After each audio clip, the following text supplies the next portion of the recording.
गांधी के देश में हिंसा का कोई स्थान नहीं है, कोई जरूरत उसकी नहीं है। बुद्ध और महावीर के देश में आगजनी क्यों की जा रही है, यह अपने आप में बड़ा सवाल है। आग और उपद्रव की तस्वीरें देखने और सवालों का सामना करने के बाद अब समझने की कोशिश करिए कि अग्निपथ क्यों जरूरी है। यह आपको जानना होगा और तब आपको समझ में आएगा कि हम इसे सही माने या गलत माने। यह आनन फानन में लिया गया फैसला नहीं है, बल्कि सोच समझकर राष्ट्र हित में लिया गया बड़ा फैसला है। समझिए अग्निवीर क्यों जरूरी है। दुनिया के कम से कम 100 देशों में सेना में काम करना अनिवार्य माना जाता है। सेना में कम से कम 2 साल की नौकरी आपको करनी ही होगी, अनिवार्यता है उसकी। इजराइल जैसे देश में यदि आप सिनेमा कलाकार हैं, डॉक्टर हैं, किसी भी पेशे से जुड़े हों, कंप्यूटर साइंटिस्ट ही क्यों ना हो, या फिर कवि हूं, लेखक हूं, तब भी आपको सेना में काम करना होगा। देश सर्वोपरि है और उसकी सेवा आपका धर्म है। केवल दिव्यांग लोगों को ही इससे छूट दी गई है। भारत में अग्निवीर योजना के तहत सेना में 4 साल की नौकरी का विकल्प दिया गया है। आपको यह नौकरी करने के लिए कोई बाध्य नहीं कर सकता है। अगर इच्छा है तो कीजिए, नहीं इच्छा है तो मत जाइए। आपकी बाध्यता नहीं है यहां कि आपको सेना में सेवा देनी ही होगी। इस नौकरी से देश की अन्य नौकरियों पर कोई असर भी नहीं पड़ने वाला है। यह समझने की जरूरत है आपको। अग्निवीर एक ऐसा जरिया है जिसके तहत मात्र 4 साल की नौकरी सुनिश्चित की जाती है। उसके बाद 25% अग्निवीरों को स्थायी रूप से सेना में नौकरी भी मिल जाती है और शेष 75%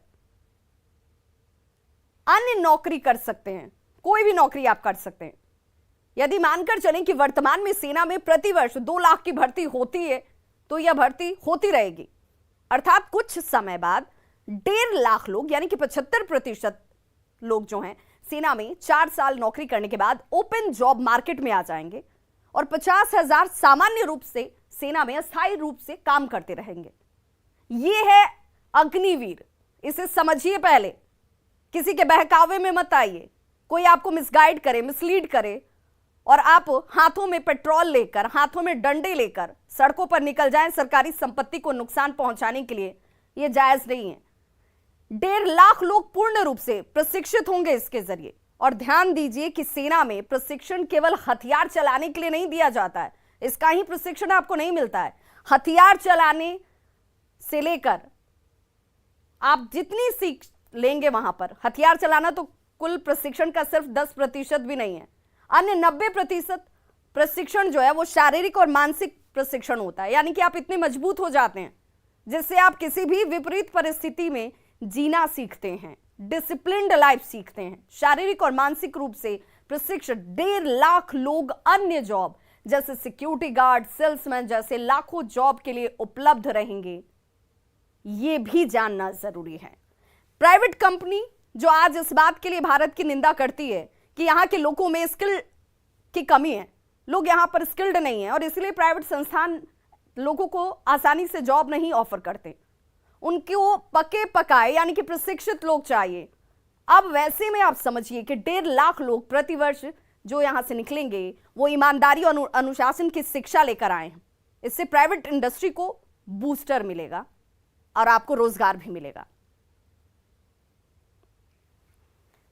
तो अग्निपथ पर मचे बवाल के बीच रक्षा मंत्री राजनाथ सिंह का बड़ा बयान सामने आया। रक्षा मंत्री ने युवाओं से शांति बहाली की अपील की है।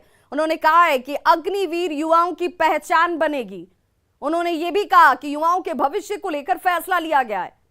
युवाओं से आर्मी बहाली की तैयारी की अपील करते हुए जल्द भर्ती का भरोसा भी रक्षा मंत्री राजनाथ सिंह ने दिया है। केंद्र सरकार द्वारा घोषित की गई अग्निपथ योजना भारत के नौजवानों को देश की रक्षा व्यवस्था से जुड़ने और देश की सेवा करने का एक सुनहरा अवसर देता है। अग्निवीर हूं, यह उनकी ताजिंदगी के लिए पहचान बन जाती है।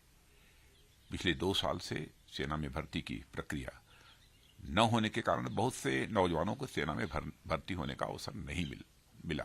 यह सच्चाई है। इसलिए युवाओं के भविष्य को ध्यान में रखते हुए और उनके प्रति संवेदनशीलता दिखाते हुए प्रधानमंत्री जी के अनुमोदन पर सरकार ने फैसला किया है कि अग्निवीरों की भर्ती की आयु सीमा को इस बार बढ़ाकर 21 से 23 वर्ष कर दिया जाए। यह वन टाइम रिलैक्सेशन दिया गया है। इससे बहुत सारे नौजवानों को अग्निवीर बनने की पात्रता स्वतः मिल जाएगी। कर सकते हैं और लोकल इकोनॉमी को भी बढ़ावा दे सकते हैं और इसके अलावा लोकल कम्युनिटी की सहभागिता बढ़ाने और उनके कल्चर, उनकी वे ऑफ लाइफ से जुड़ने का भी यह एक अच्छा अवसर हमें दे सकता है। हमारा प्रयास होना चाहिए कि स्थानीय लोग